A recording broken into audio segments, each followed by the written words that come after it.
Queridos irmãos e amigos, desejo que a paz do Senhor Jesus esteja sobre cada vida e em cada coração. Vamos hoje dar continuidade ao Seminário Teológico Palavra de Vida. Estamos no módulo 2, Seitas e Heresias. E nesse módulo 2 nós fizemos um anexo do assunto apologética cristã. Entendemos que a apologética cristã está relacionada a seitas e heresias. Poderia ter sido até um módulo independente, mas nós fizemos uma relação, uma continuidade de seitas e heresias mais apologética cristã. Entendemos que esse assunto, eles estão interligados, existe uma conexão entre eles. O importante é que o conteúdo seja um conteúdo rico, um conteúdo que traga uma informação para contribuir na nossa formação e assim a gente possa estar mais bem preparado para levar a palavra de Deus, para contribuir com a edificação da igreja, para contribuir com a salvação de vidas. Amém? Que essa é a nossa missão, esse é o nosso propósito aqui no canal, trazer o Evangelho da salvação para as pessoas, que elas tenham um encontro com o Senhor Jesus, recebendo-o como seu único Senhor e suficiente Salvador, e também contribuir com a edificação da igreja, dos servos de Deus, contribuir na preparação de obreiros, para que nós possamos servir melhor ao Senhor Jesus, para que a gente esteja mais bem preparado para propagar o Evangelho do Senhor. Amém? No item 8, nós vamos falar sobre a apologia na história da igreja. Nós vamos estudar um pouco da história da igreja. E é interessante que essa parte que nós vamos estudar agora, ela também faz parte do cristianismo, da história do cristianismo. Você lembra no módulo 1 que nós vimos tantas coisas sobre a história do cristianismo? E aqui nós estamos já fazendo uma continuidade desse estudo. Olha só como as coisas estão interligadas, né? Na apologética a gente estuda a história da igreja. A palavra de Deus é maravilhosa, os conhecimentos estão interligados. O estudo da apologética pode ser dividido em 3 períodos da história da igreja: a apologética do Novo Testamento, a apologética na igreja primitiva e medieval e a apologética moderna. É importante a gente ter essa informação. Essa informação mais rica, ela ajuda na nossa formação, na formação de obreiros que estejam mais bem preparados para levar a palavra de Deus. E quando nós falamos de apologética, nós já logo vemos que a apologética cristã ela é dividida em períodos. E o primeiro período que nós vamos falar hoje, nós vamos dar o destaque, é a apologética no Novo Testamento. Nós vimos, todos nós temos conhecimento das epístolas paulinas, das epístolas de Pedro, de João, Tiago, Judas. E nós vemos que os apóstolos, eles já estavam, nas suas próprias cartas, eles estavam combatendo heresias, combatendo falsos mestres, a apologética cristã, defendendo a fé cristã. Nós vamos ver aqui, no decorrer desse estudo, que a apologética ela acontece em 2 níveis. Ela acontece no nível interno e no nível externo. Depois nós vamos ver, estou até antecipando um pouco um conteúdo, mas vai estar escrito em algum lugar na descrição do vídeo. Então, quando a apologia acontecia externamente, era quando havia ataques. A igreja sofria ataques, então ela era atacada, então os apóstolos defendiam a igreja externamente. Mas muitas vezes a necessidade da defesa ela teve que ser interna, porque os falsos mestres eles estavam dentro da igreja, trazendo heresias, criando doutrinas, questionando a divindade de Jesus, tantas coisas que corromperiam com a doutrina bíblica. Então, os apóstolos eles tiveram que agir dentro da igreja. Então, houve a apologética no nível interno, dentro da igreja, protegendo contra as heresias que estavam nascendo dentro da igreja, e também tinha a apologética externa, quando os apóstolos eles protegiam a igreja dos ataques externos. Isso é interessante. É por isso que nós precisamos estar muito bem preparados na obra de Deus, na palavra de Deus e na total dependência do Espírito Santo, porque quem vai nos capacitar é o Espírito Santo. Amém? Lembre que Jesus falou para os apóstolos: não se preocupem com aquilo que vocês vão dizer quando estiverem diante dos reis, diante dos tribunais, porque o Espírito Santo vos concederá aquilo que deve ser dito, aquilo que deve ser falado.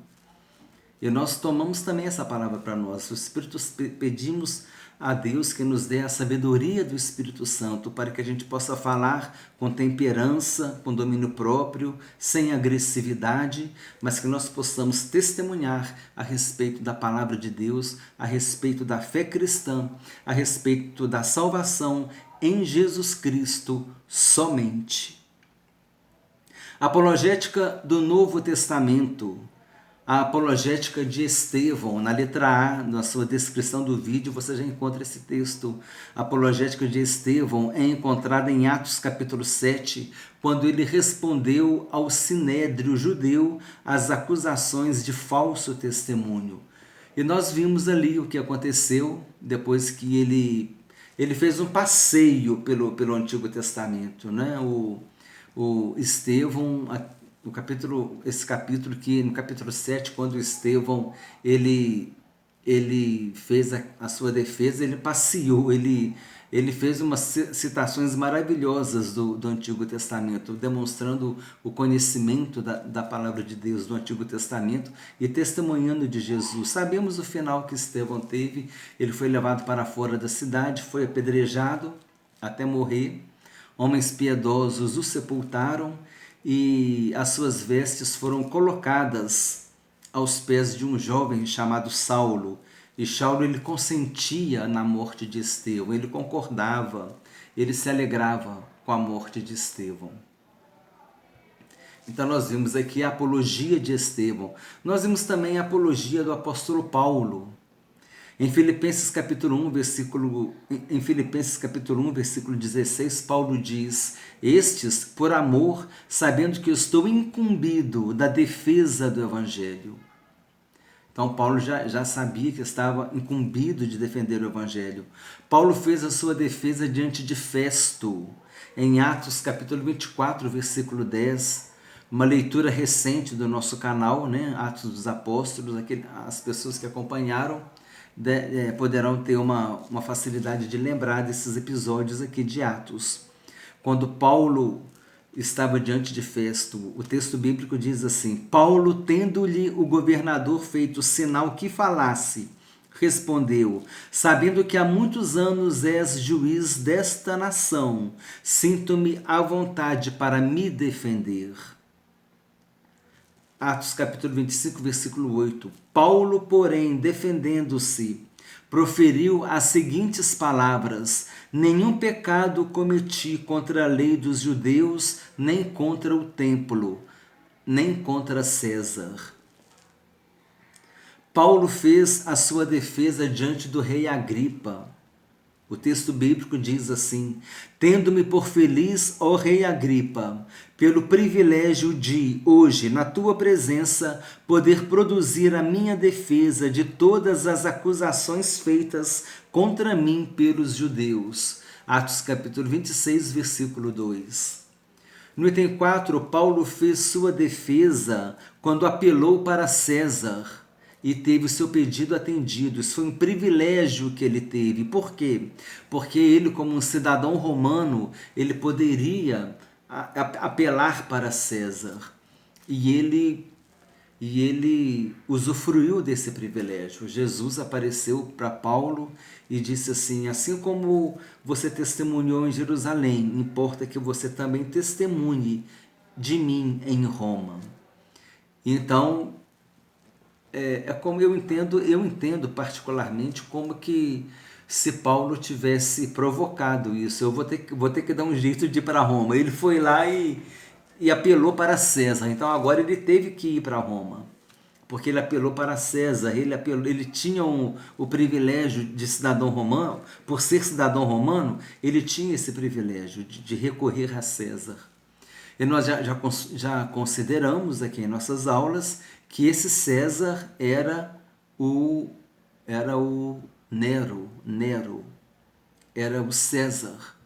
Já explicamos que César era o título. Havia vários Césares. Um deles é o César Nero. Assim como o faraó, havia vários faraós.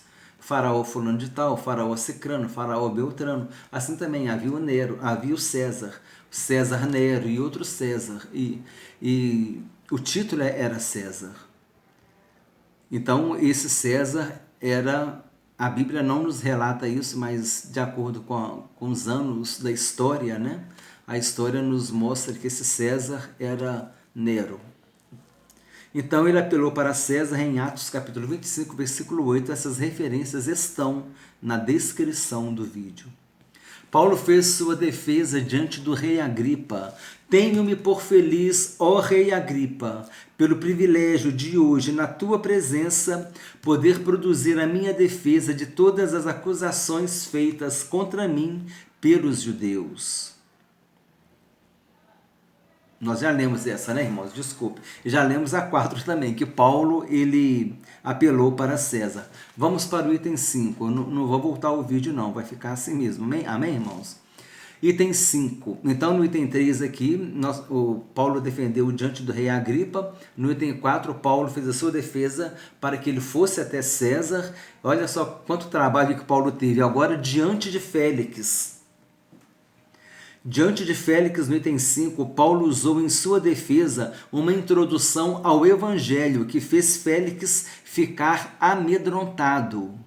O texto bíblico diz assim: dissertando ele acerca da justiça, do domínio próprio e do juízo vindouro, ficou Félix amedrontado e disse: por agora podes retirar-te e, quando eu tiver vagar, chamar-te-ei.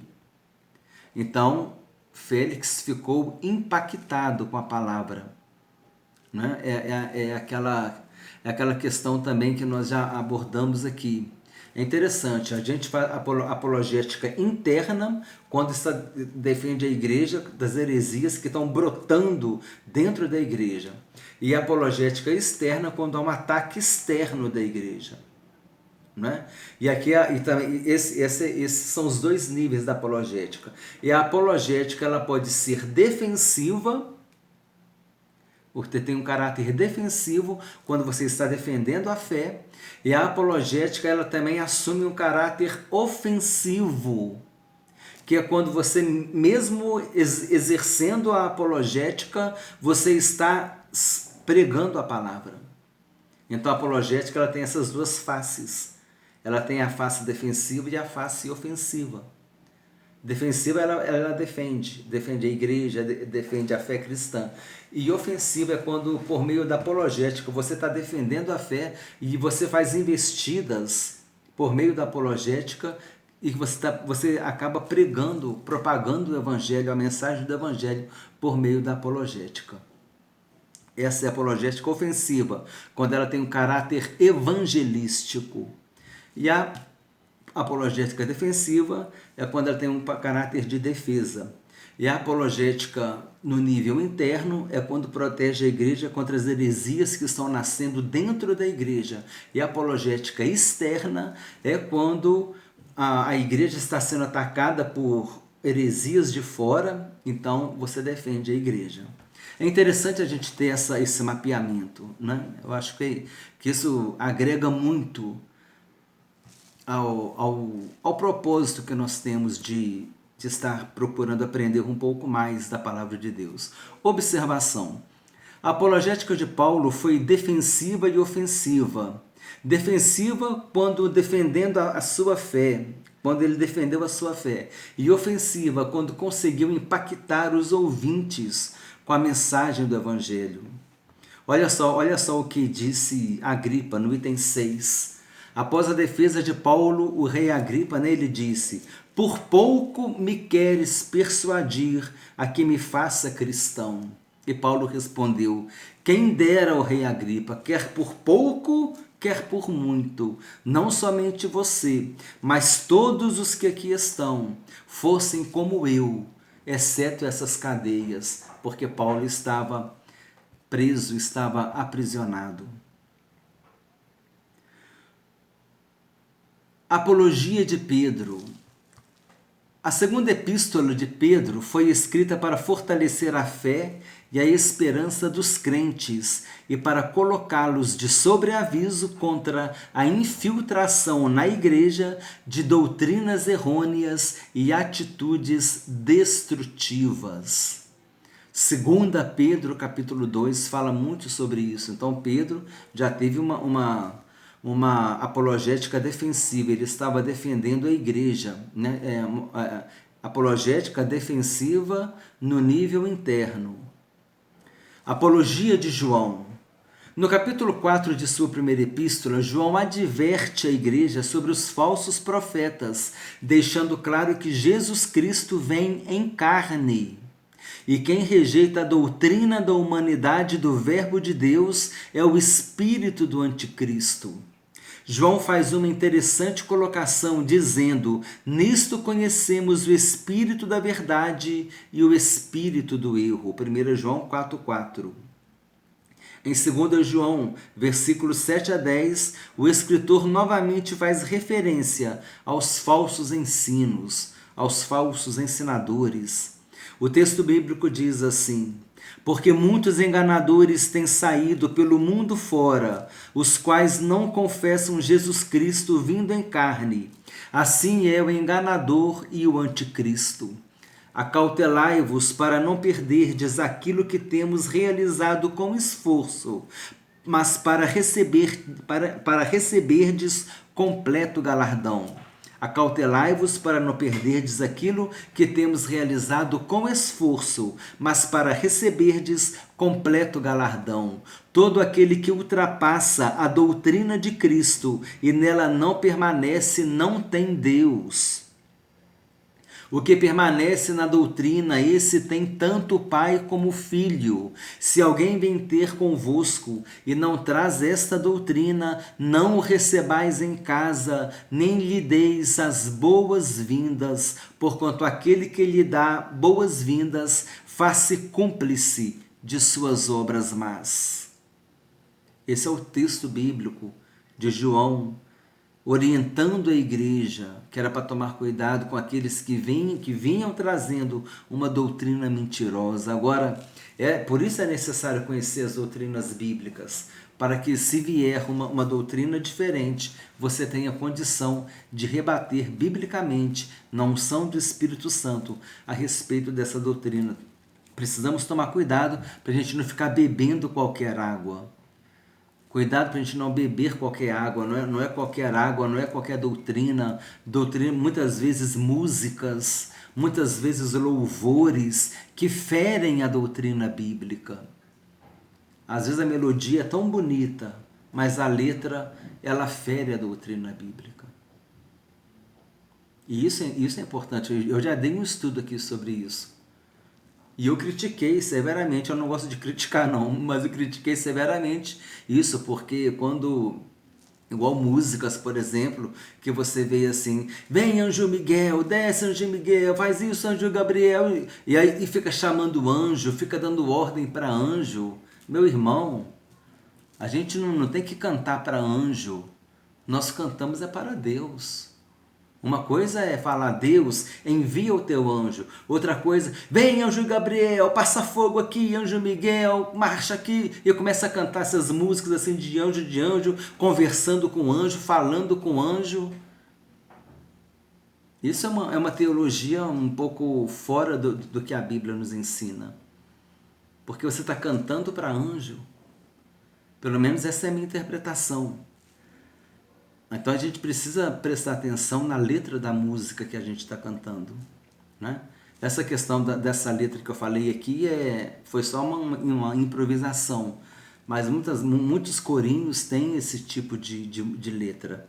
Precisamos ficar sensibilizados, precisamos confrontar a letra dos hinos com o texto bíblico.